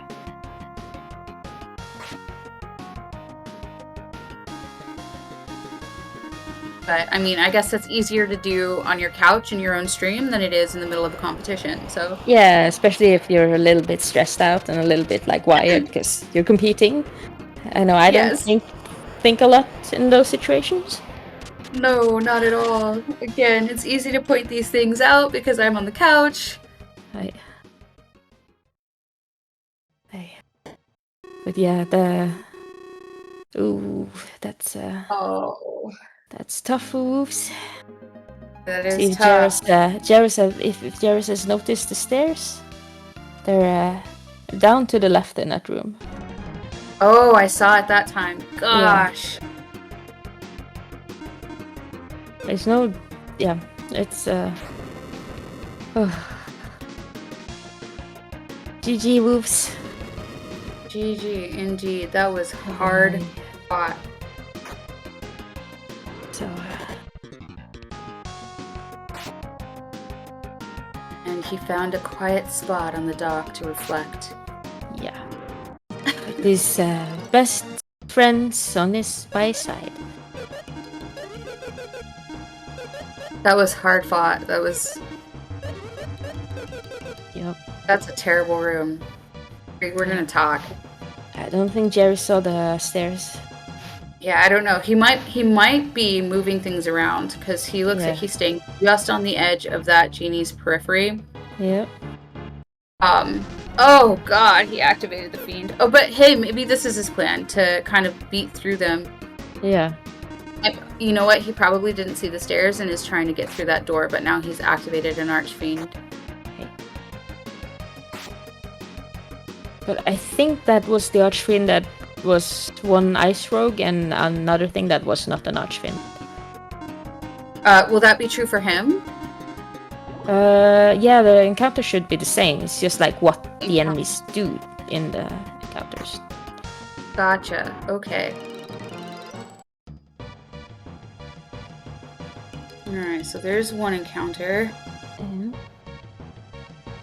And he's not getting runs. I don't think you can back attack Archfiends. Nope.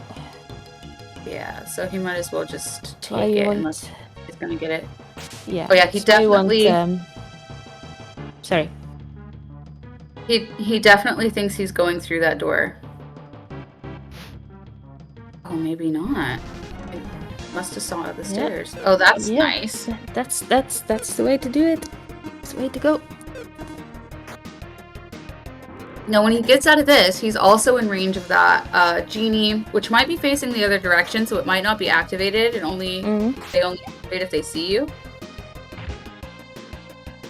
But this has been some interesting, interesting movements, interesting tech.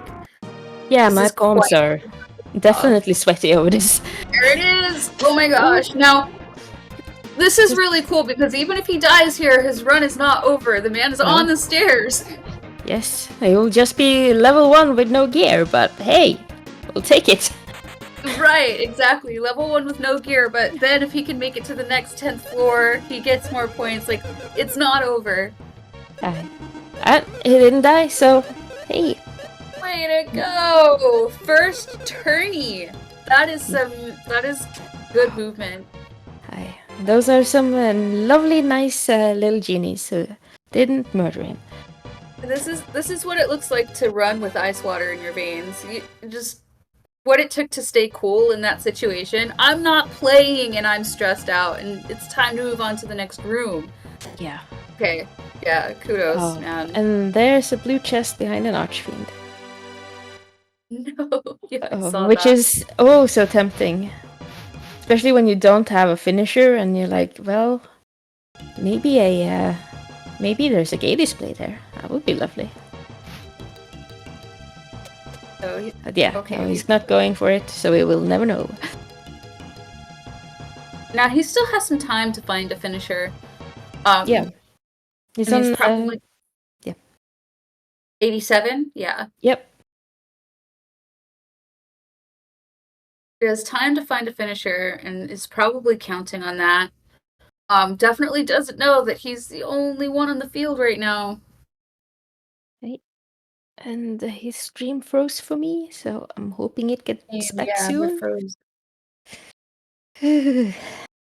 Sometimes this happens when there are so many mobs in a room that it can't keep up, so let's hope that's not the case. But Yeah. what a terrible place to freeze. Yeah, I want to see how he deals with the party room. Right? Oh, there we go. No, and it froze again. I've got visuals, but no movement. Yeah. Now, I don't remember if I saw that there's a door behind him, but he just missed that blue chest, and he might be kind of trigger happy, and now that's not going to serve him. Because as he gets over there are a lot of things that are going to come over to him. He'll activate the teleporter that's over there, he'll activate the genie that's over there, and, non-zero chance that he can't get away from either of those. Oh, got the offline message now, so... well, that doesn't help calm my nerves. Oh, no! Oh, come on. Come on. I don't think it's in the rule set that you lose points for dropping stream, so he should be able to keep his points. Yeah. Just But, hopefully it comes back. It's worth noting, I guess they'll go over it at the end after, I don't know if we saw Voodoo's inventory. But No. Right now, though Jaros is definitely the furthest along, he's second place. Yeah, but the Woodov's died, so he's not gonna get more points Mm-hmm. at the end, because he lost all his items. Oh, that's right. Oh, that is harsh. Yeah. So like even AK Driss has an option here. Like he just doesn't die. He can snipe that second place. Mm-hmm. That's a good point. So if Voodoo's had gone back in, he could have restocked on items, right? And essentially had more points at the end. Yeah, but I couldn't have done it. I don't think I could have gone back in after that. He was just... like, especially when you go that far for so long, you get a little bit tilted, and then entering the cave again is... You just start making all these silly mistakes you know Right. better than doing. That is absolutely true. Okay, Alright, I don't know what happened, but that was a well-placed heal for Jaros.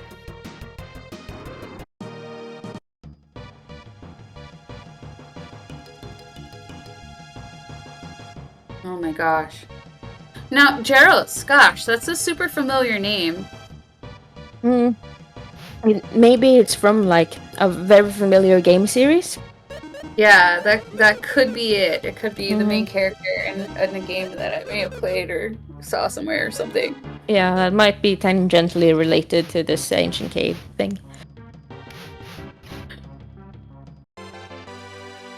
Oops, pushing buttons over here. That is a lovely staircase. A bunch of dragons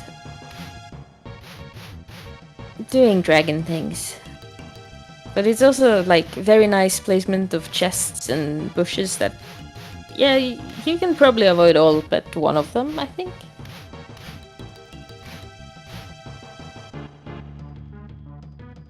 And never get the movement tech again, because like the dragons have a very predictable pattern. It's the same as the Hydoras. It's 3 moves and they move. So you can manipulate them wherever you want, but also it takes a long time. So it requires that patience. Which again, you're 10 minutes left of the tournament, of the race. Do you have the patience to wait for dragons to get into where you want them? Do you have the patience and do you have the spirit? Because there's no way, like, if he's timing himself, yeah, it's a very real concern that you just went up against AK Drist, Voodoo's, and Mini Lily. Like, he may not even realize that he's still in the game. And like the way he moved the teleporter out of the way, because I think there were 2 teleporters here to begin when we lost his stream, and he has moved one out of the way before, and then he moved the second one below to the next room, which is also very nicely done. That was so good. That is hats off to the patience and the cool nerves. Right. Yeah, I would 100% have risked it for the biscuit long before I got to that point. No question. I shouldn't be giving away my strats, but yeah, same. Now, nice hold. He can move those the dragons below him. He might not be able to get it out of the door, but he can definitely get it so that he gets the back attack.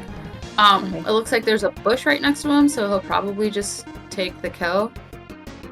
But if there weren't a bush there, he could take this back attack and then, run left.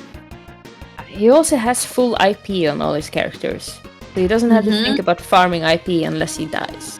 Which is... Yeah. That's very nice at this point. That's so nice. Because that can save you a lot of time. Mm-hmm. So, let's see where this dragon goes. He's, again, so patient. Yeah. Because that thing would have already gotten in my face twice now. And floor 90. Aye. We're getting there.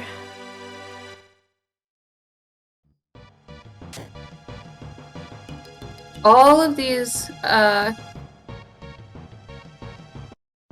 dragons on the doorways. Ooh, double silvers. That's scary. Glad he can get away from there. What? is this? Okay, he'll have to finish this first party of dragons. Hope to get the back attack on the next one. I guess he can go back through the door, but that kind of opens him up because that bottom set of dragons didn't move, so we don't know where it's at in its movement pattern. Yeah. And it's also like, we don't know what else is in that room. So. Right. And we also don't know what else is in the room. Like, maybe he's lucky it's just a tiny room with 2 dragons. Fingers crossed. I'm rooting for it. Yep. Odds are good. Oh, but the silvers. Oh. Ooh. That is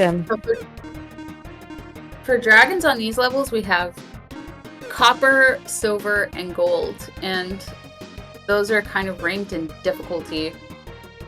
These guys do what? Diamond dust? Yep. And wipe out your party? Yeah. Or they can just do mirror, and you can wipe out your party when you cast a spell on them. Yep. And also they have multiple attacks. So they're not as bad as gold dragons, but they are quite scary.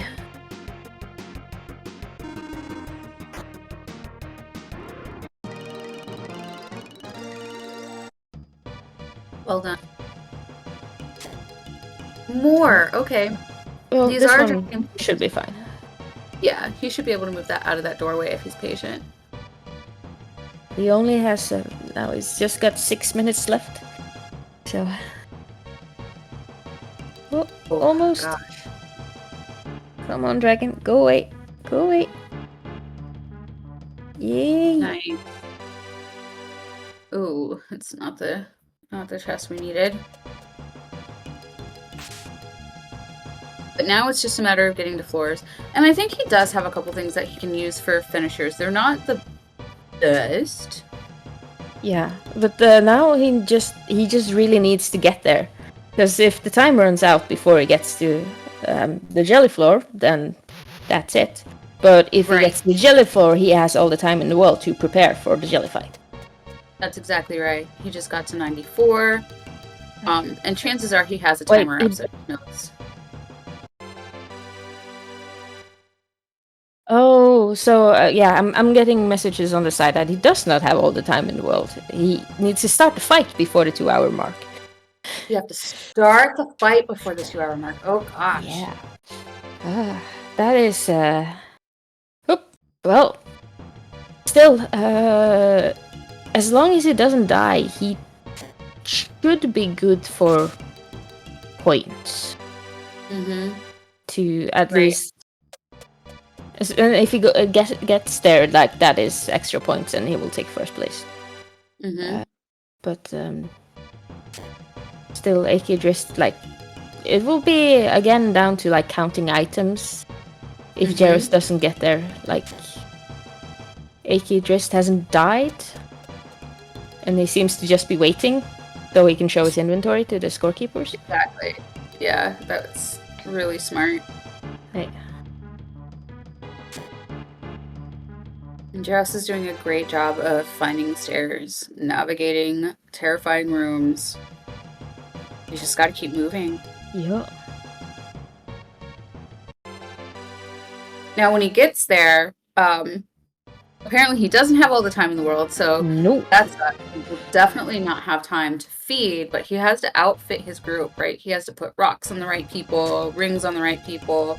Yeah. And make sure, I don't think we found any curse lifters, so he doesn't have to, like, uncurse anything.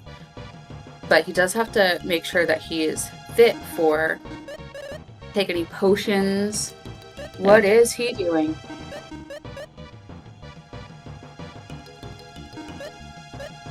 Is he gearing up now? But it looks like it. Okay, yeah, I would definitely have crossed that threshold before doing that. He might just be taking stock of what he has as well, just so he's prepared. like Right, that makes mentally sense. for what to do. Yeah, as long as he knows that he doesn't have all the time in the world when Yeah. he gets there. Which I'm not sure, because I know in the past we have. But I guess he doesn't have the past.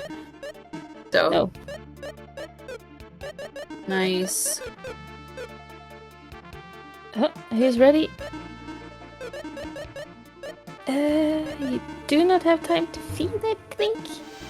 I don't think so. No, it's just like a panic feed. Yeah. Just go for it. He could also get extra points by killing himself, like at the jelly. Yeah, true. You know, that would have made the difference for Mike, but... Yeah. Of course, he doesn't... But he also doesn't have to. Yeah. He also doesn't know that the others are out. Like... Right, exactly. And that the jelly kill... If I were him, I would not be banking on the others being out right now. He's just very fortunate that that's the case. Yeah.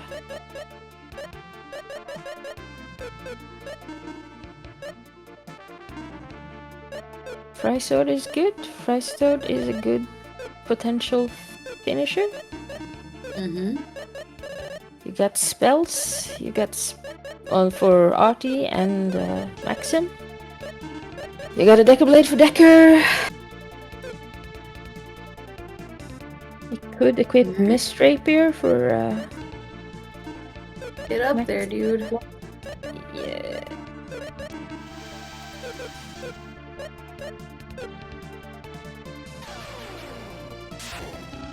Alright. Yeah. He could have equipped Mist Rapier on Maxim. It's a ×3. Did he have a Fry Sword for Maxim? Fry Sword on Guy. Yeah. He could have put the Mist Rapier on Maxim, and that would have given him some extra damage. Mm-hmm.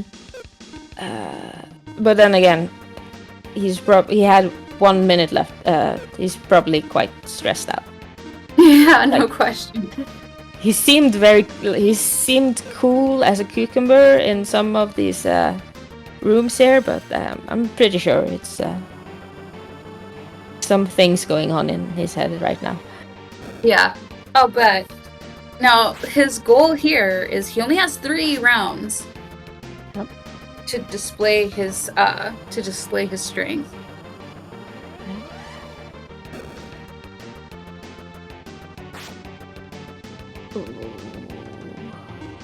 Getting the fatal blow after the Fry Sword IP is also a bit unfortunate.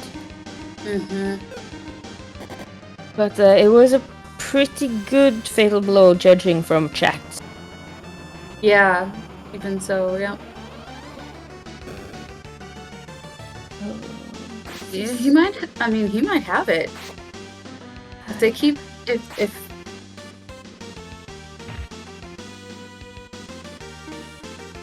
okay, is that round 1?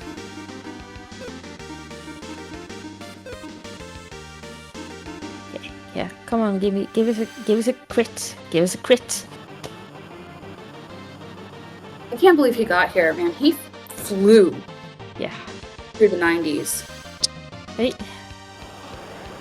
And it's not like the path was just opened up to him.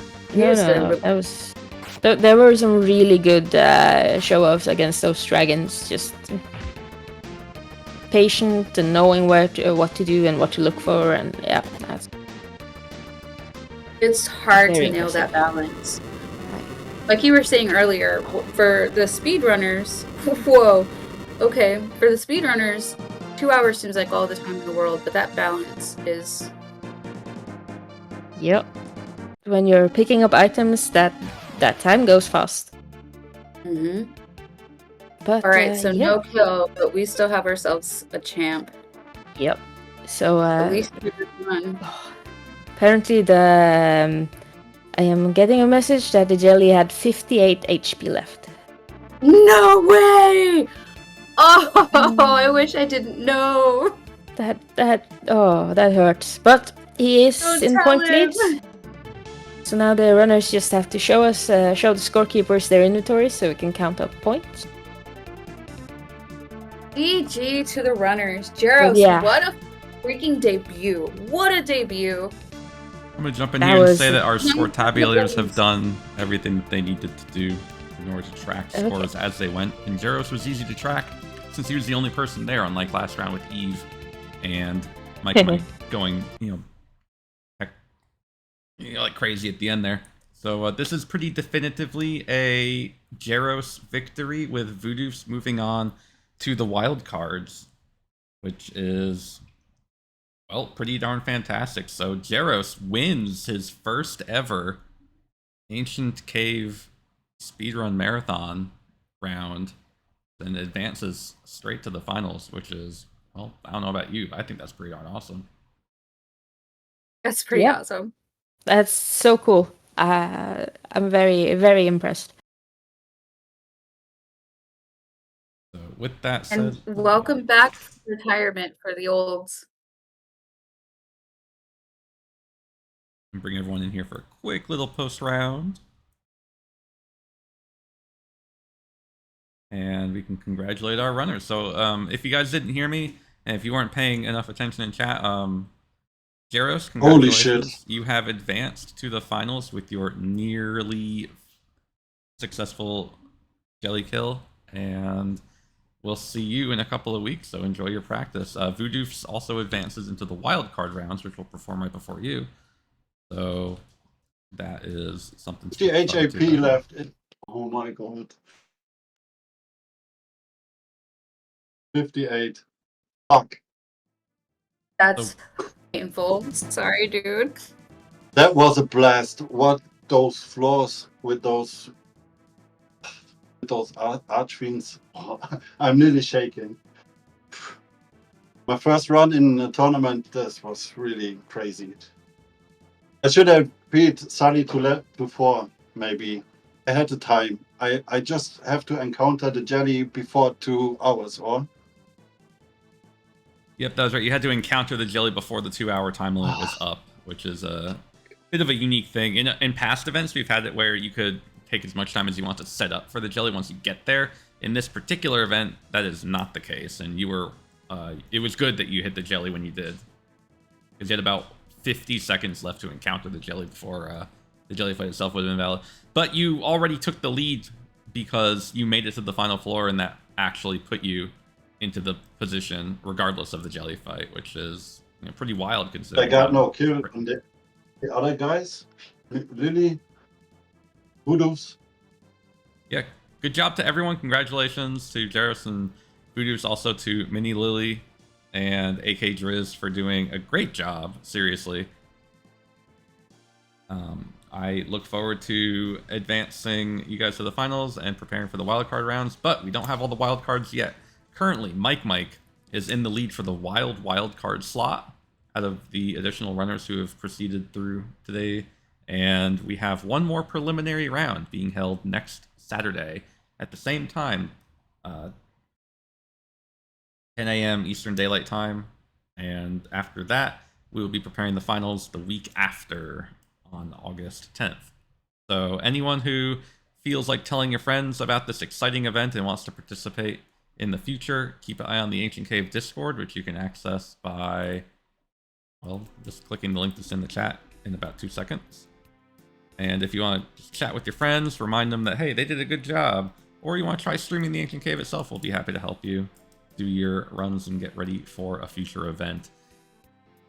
Thank you, commentary team, Rocket Pants and Voodoof's. Rocket Pants and Mrs. Mike, and scorekeeping team as well. Mike, who was a participant in the last round, helped scorekeep for this round, so he put in double duty. So thank you very much to him. And to Kriegspire for assembling the point structure that we utilized for this event. So one last congratulations. Thank you all for attending. And go get yourself some food, bathroom breaks, give your pets some pets and snacks and stuff. We'll see you all next week. Bye-bye.